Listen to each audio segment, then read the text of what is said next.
Aren't you the boy who used to talk to the monk upstairs? He actually called here trying to reach you. Seems like he was wondering how you were doing. Come to think of it, I think he left a message for you. What was it he said again?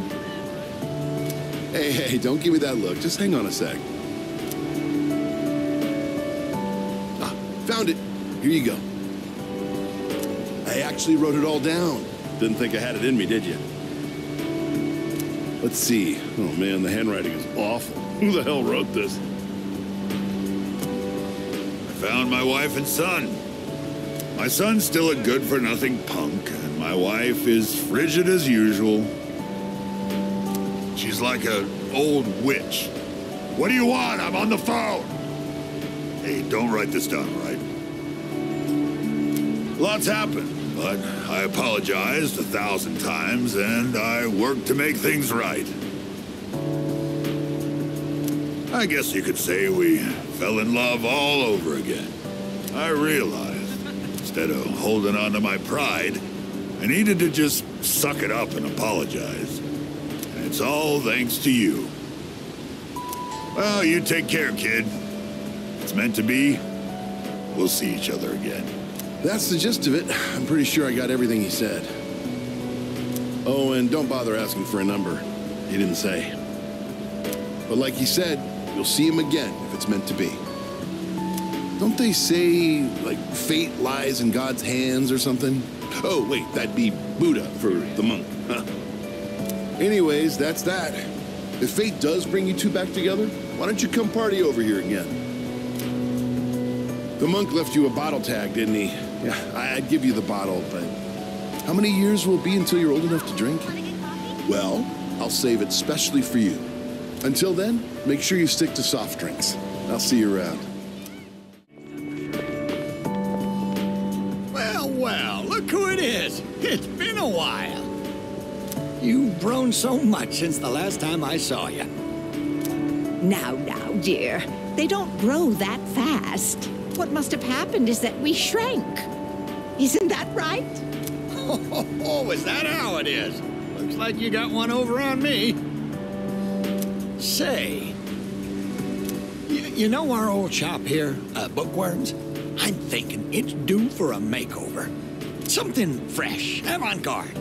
I can't let Gekukan's new school building hog the spotlight. Ain't it? I'll hash out some plans with my dear and make this place even better. Speaking of the new school building, they've decided to replant the persimmon tree. It'll be moved to a special location on a hill overlooking the whole campus. Our dear boy will be able to watch over those students for many more years to come. I know the tree isn't actually our son, and yet, this makes me feel so happy. Ever since my dear heard the news, she's turned into a leaky faucet. Come on, give me a smile. Please, dear. I think your dentures are falling out. Anyhow, we'll be supporting the Gekukan students with renewed strength in our hearts. Looking at you again, you really did grow, didn't you? You've overcome great hardships, I can tell. Come back and visit us anytime. We'd always love to see you.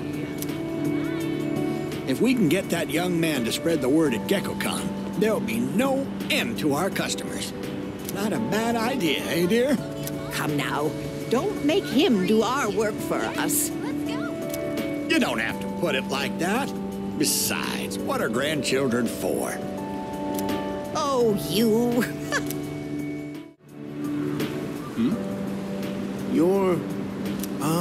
It's you, right? I'm Maiko's father, if you remember. Do you have a minute to talk? I've been dwelling a little on what happened. Perfect. If you don't mind, let's take a walk down to the takoyaki stand. I'll buy you some. My treat. The food there sure is good. But you knew that already, didn't you? When I see this place, I remember all the times I'd come here with Maiko. She came here when she ran away from home, too. She really loved the takoyaki. She's a good girl. Wouldn't you agree? She's so good that I wonder if she's really my own child sometimes. She actually sent me a letter recently. It's chock full of details about her new life.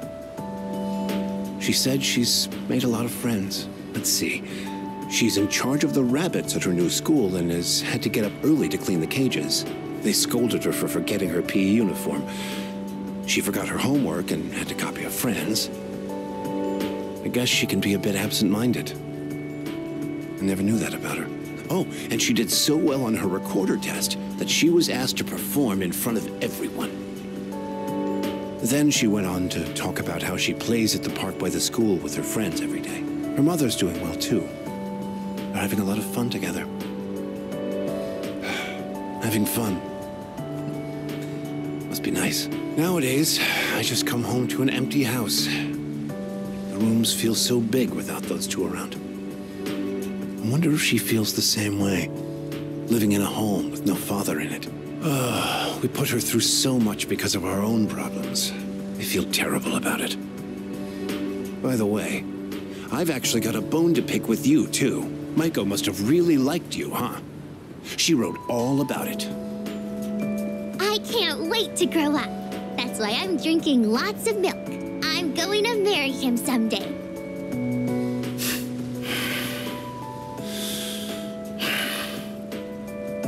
What the hell is that about, you little punk? You were taking advantage of my little Maiko, weren't you? Maybe I haven't been the best dad, but I'm still her father, damn it. And I'm not letting a guy like you touch my daughter with a 10-foot pole. I'll never let you marry her. And don't you forget it!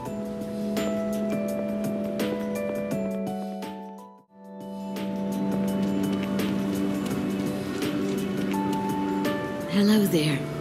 Oh, excuse me. Are you... So it was you. Oh, excuse me.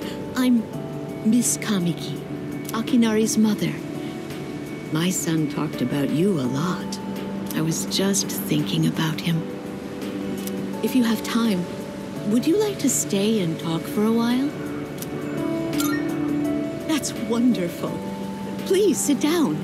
Today is a special day. What a coincidence seeing you today. It must be another one of God's whims. Today is my son's, Akinari's, birthday. He'd be 20 if he was still alive. Only 19 years. It was too soon. He was almost an adult, but he never made it. Akinari had a genetic disease. I'm completely healthy, but him... The doctors detected it when he was born. They knew he wouldn't live to see adulthood. Every day, I worried whether he'd wake up the next morning. I blamed myself for what he inherited. But he said something to me near the end. I'm sorry to have brought so much pain into your life, Mother. I'm glad that I was born into this world. I'm glad to have been your son. Thank you for the life you've given me. He suffered so much, and yet he still said that to me. But Akinari brought me so much happiness, too. Feeling his warmth as I carried him in my arms after he was born. Those tiny hands. That first smile. Hearing his breathing as he slept at night. Every day, I was so grateful he was alive. Every day, I found new joy in him. Now, I'm so alone. And there's nothing I can do. But my boy gave me so much. I have to keep going, looking straight ahead. That's how I want to live.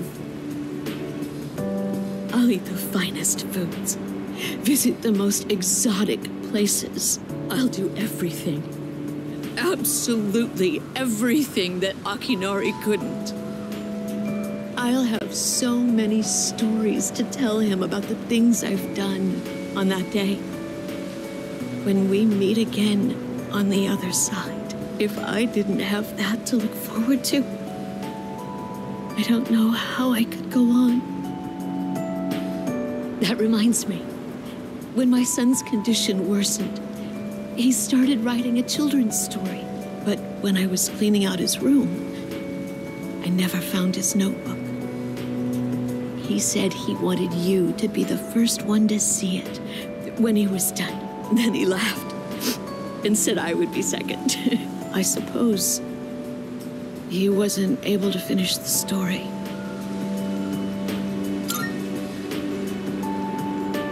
What? So, did you get to read the story?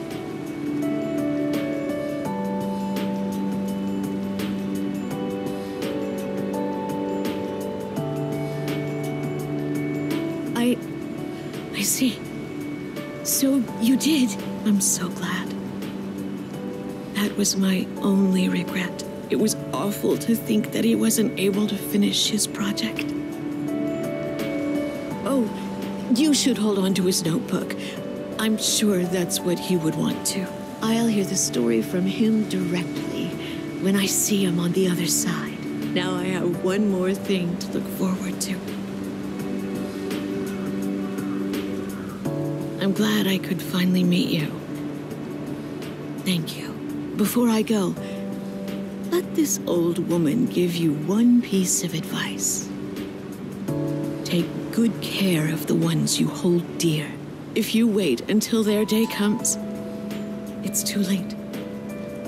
Clinging to their cold bodies won't bring them back. Everyone who's born will die someday. Not just Akinari, or me, or even you. It's all the same. So before that happens, it doesn't take a grand gesture. You don't have to make a big production of it. But if you love someone, let them know it. We all go through life with the same struggles, the same heartbreak. We should all lift each other up with the same love and kindness as well. I'm sure you have something precious you can share with people too. Don't ever forget it.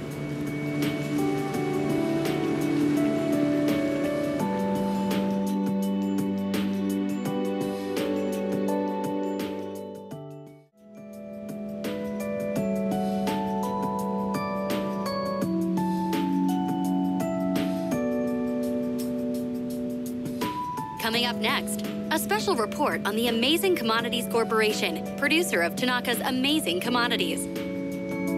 President Tanaka has made an undisclosed private expenditure that caused quite a stir in the media. With us is our reporter live on scene. Take it away. I'm reporting from the Amazing Commodities head office, where a swarm of journalists has convened. Word has it that President Tanaka will be coming out shortly to make a statement. The tension in the air is thick. Thank you. We'll be looking forward to updates as things unfold. Back to the studio. The unaccounted-for expenditure has sparked a massive investigation. Some theorize he is guilty of tax evasion. Oh, no question. This is President Tanaka we're talking about. All he cares about is lining his own pockets, and he does it by swindling his own viewers. He could become the richest man on the planet and still never be satisfied. Why doesn't he donate some of that money for a change? Damn Scrooge. Well, I'm sure he's not as bad as all that. Oh, this just in. Something's happened at the scene. President Tanaka has emerged.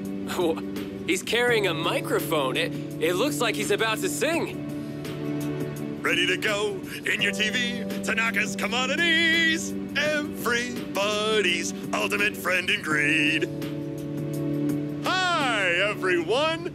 Amazing Commodities is here for you year-round, rain or shine. We have a monopoly on the cheapest, highest quality goods. Our customers shout for joy so loud it's considered noise pollution. Our stocks rise so high they're a hazard to birds. And we make losers every day out of people who don't buy. We're the only miracle left in this sad, desolate world. That's the Amazing Commodities guarantee. We look forward to your business.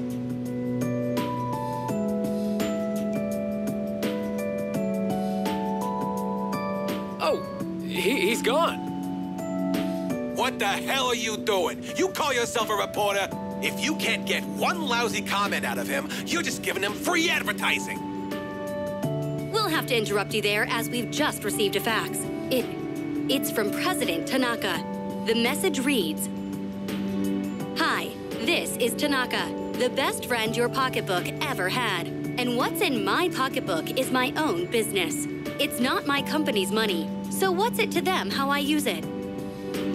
But let me make one thing clear. I am not ashamed of a single thing. My conscience is clear, dear viewers, so buy my products, guilt-free. Amazing Commodities, here for you year-round, rain or shine. Buy now or you'll miss your chance. You'll see. Bye-bye." Apparently, he had no intention of revealing his use for the funds. Does he have no shame? This Tanaka guy. Just because he's made some money for himself doesn't mean that we're his little playthings. On behalf of the people, I have something to say, and I am not afraid to say it. Fat pigs like him who gorge themselves on the excesses of capitalism should be. Yes, thank you very much. This concludes our special report. With no clues as to the utilization of said funds, we can only hope that they went to humanitarian purposes. Next up, your daily glimpse into the stock market. This just in. We have reports that Amazing Commodities stocks have suddenly skyrocketed.